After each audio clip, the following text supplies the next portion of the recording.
Hello everyone, welcome back. It's good to see you once again. Gerald International, we're running it back. I'm excited to be here. Today is another special day. As you know, I always say every time we get together is special. Today is no different. So I'm excited to be here. A couple things. I announced this the other day.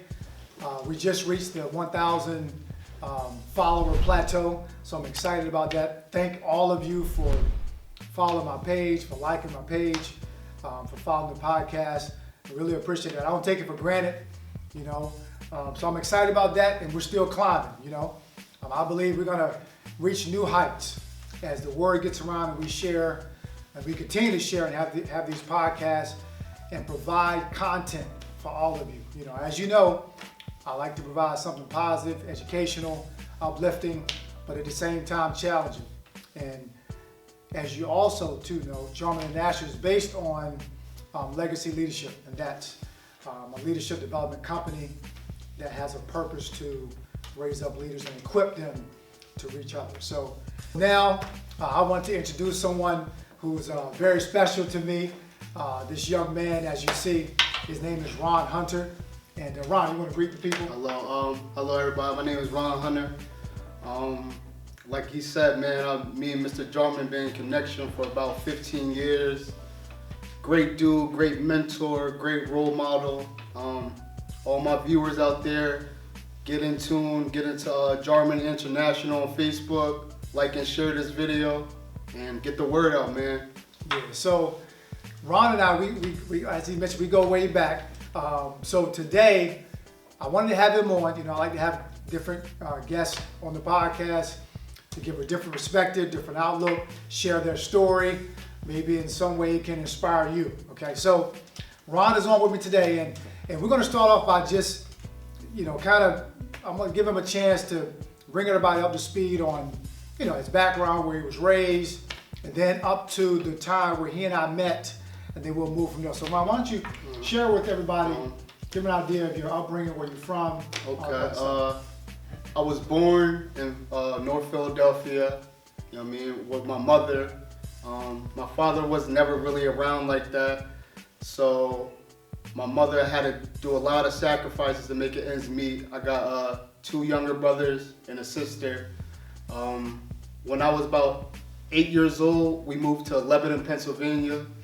And in Lebanon, Pennsylvania, it's a little town, but you know what I mean, like anywhere, there's a lot of things going on, you know what I mean? So, like I said, I didn't really have a father figure around, so things was just real, not real hard because the environment wasn't that bad, but you know what I mean?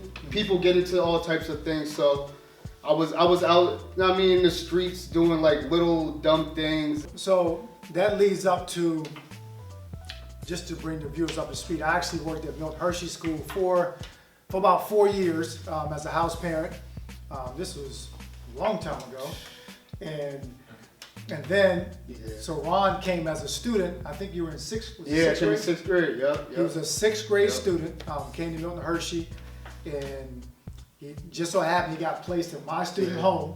Blessing. Out of all the student homes on campus. That was a blessing, man. He got placed in my student home, and you know, I saw a kid who had a lot of potential. You know, he had a lot of potential, tremendous upside, very gifted, athletically, just had a lot to offer. But then I also saw someone who was really searching for a mentor. He had a lot of needs. And so that brings us to this point. So Ron, what was it like? Because as everybody knows, this is about legacy and about mentorship and things like that. Ron, what was it like once you and I connected? How would you explain to the viewers what did my relationship and connection mean to you at Hershey School? Man, like, I'm not even gonna lie, the first day I got there, we clicked. I remember he took me and another student with him and his son. We went out to the basketball court and we were shooting basketball, just talking basketball the whole time. And I'm in my head, I'm like, dang, this is someone I really need to be in tune with and connection with. You know what I mean? It was just the conversation we had. Everything was so general. and everything was just smooth. Like everything was just smooth. Like everything was just transitioning real smooth. I knew that we would have a great connection and great bond, and look, we're here today still. Yeah. So, and it's interesting because we had about 10, I think we had maybe 10 middle school boys. 11 of them. Yeah, It was 11? it was 12. It was 12 Okay. altogether. We had 12 altogether, and obviously Ron was one of them. And we had a chance to really, for one solid year, it was 2 years. 2 years. 2 solid years, we had a chance to really connect, had a chance to really spend time with him, to kind of hear his heart. But there was also some tough love I extended to you a lot of times too. A lot So of tough love. There were some times where I had to, I always had an objective in mind and a goal with Ron, and it was never to be easy on you. Right. As you know, I always had a challenge. I feel like he was the hardest on me out of everybody. And at first he used to get to me. I'm like, dang, like why is he so hard on me? There's like 11 other boys in here, and you would just always ride my coattail. But now that I'm older and I understand what we were trying to do and what you're doing now, it all makes sense, and it all is just perfect, man. Like, and I would never take any of that stuff that you told me or showed me for granted. You understand what I'm saying? So it's just a blessing, man, that I was able to actually get that opportunity, even though I wish there was a little bit more time, but you know what I mean, God was leading you another way, and you know what I mean, you had to take care of what you had to take care of, and I had to respect that, understand that. And my 6th grade year, it was a little rocky. I was getting in a little trouble, you know what I mean, I was filling out the whole school and everything, so it was a little rocky.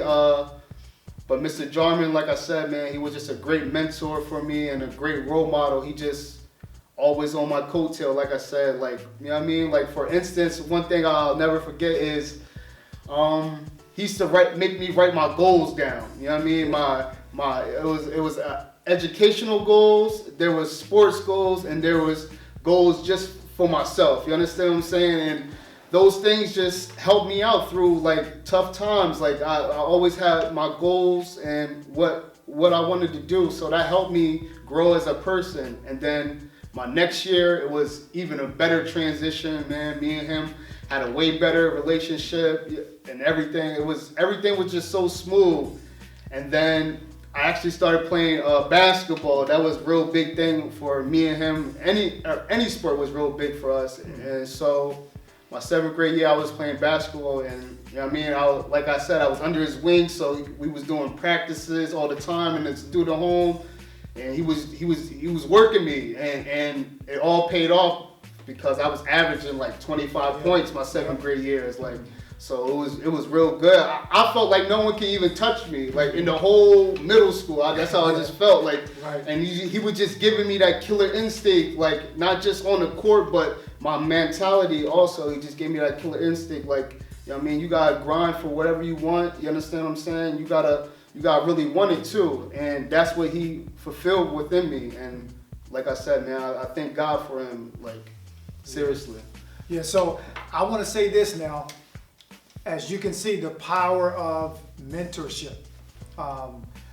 This is very powerful, and this is something I always talk about. I was on last week. I did a podcast with you guys, a short podcast, and I talked about there's someone that needs you. There are people around you that are dependent on you. Okay, I always say that. I always end my sessions with that.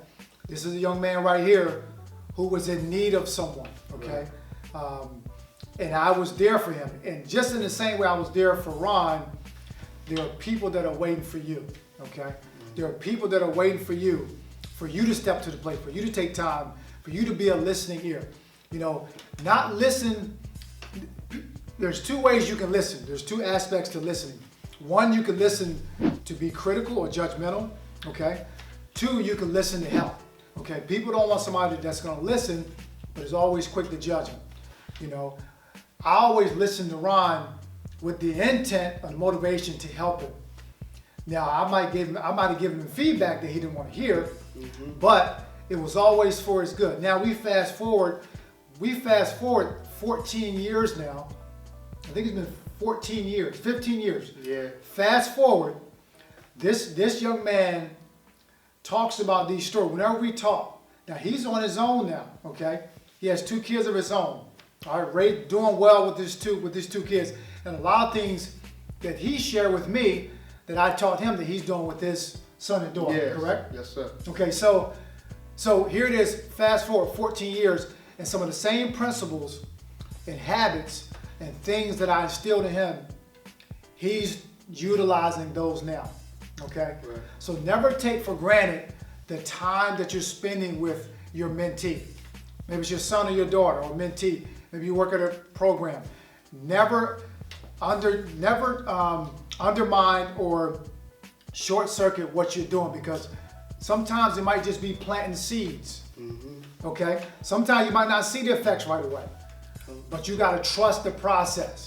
You know, trust the process in what you're doing. And I believe in mentorship. Ron, anything you want to add to that? Yeah, so yeah, like I said, my 7th grade year, it was better than my 6th grade year. So I go home for the summer of my 7th grade year. I'm going into my 8th grade year. I'm like, man, I was just wondering what me and Mr. Jarman had in store. I was just, you know what I mean, the whole summer I'm working out.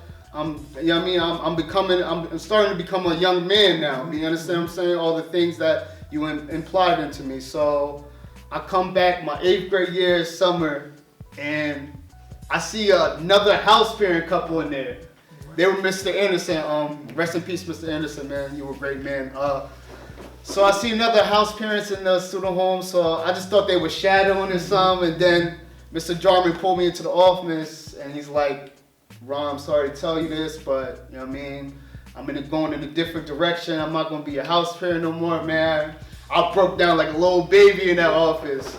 You know what I mean? That took a lot from me. I'm not gonna lie, but once again, his mentorship led me into my best year ever that year without them being there. That was my best year at the school with him not being there, and I felt like I had something to prove that, you know what I mean? Because a lot of people was doubting me that I wouldn't be who I was without Mr. Jarman, but he left and I was a better person than when he was there. So man, that just goes and shows you what this man is all about. So yeah, my 8th grade year, it was a great year that year. I actually played up. I was the first person in North Hershey history to play 9th grade as an 8th grader. Right. And that's a testimony to him and the work ethic he was putting into me. Like, yeah. I didn't think I could be stopping nothing. Like, you know what I mean? So it was just, that was a hurt piece, but we still kept in contact throughout the whole thing. Understand what I'm saying? So like on the weekends, he would come pick me up. I would go to his house. So it was still an ongoing relationship. And eventually,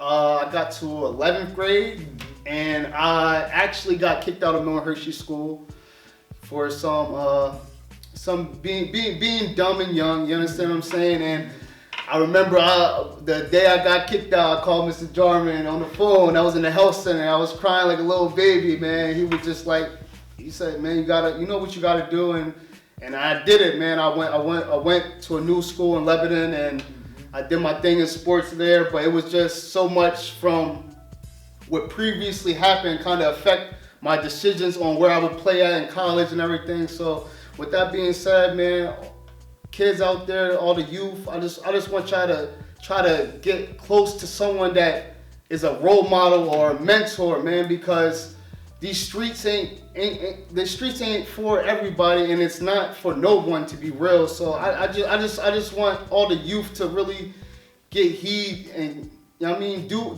right, man. Do right. Be somebody, you know what I mean? It's not worth it. It's not worth it at all. It's not worth it at all. Yeah. Now I appreciate you being open and honest and transparent, man. Right. That's important. I appreciate you doing it. You know? I appreciate you. Yeah. I appreciate you. Yeah, all day, you know. So we're gonna wrap it up now. I want to wrap it up with this here.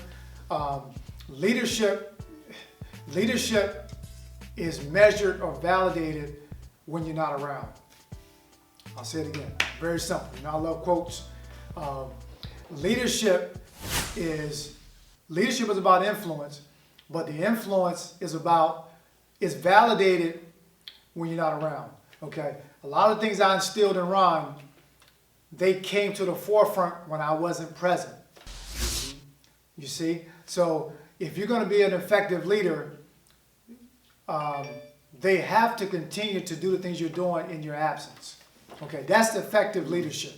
All right, so thanks again for tuning in. I know this was probably a little bit longer than normal, but I appreciate you guys tuning in. I'm always conscious of providing content and different people to share to bring you to your next level.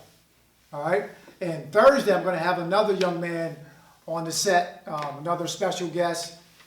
His name is Francisco. You'll hear from him as well, hear about his story and so forth. So again, thanks for tuning in.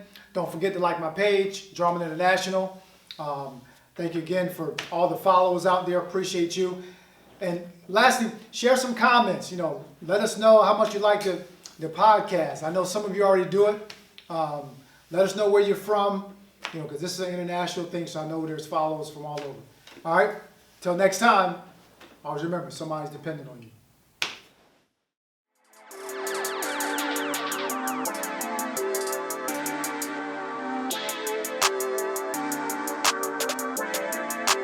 Perfect.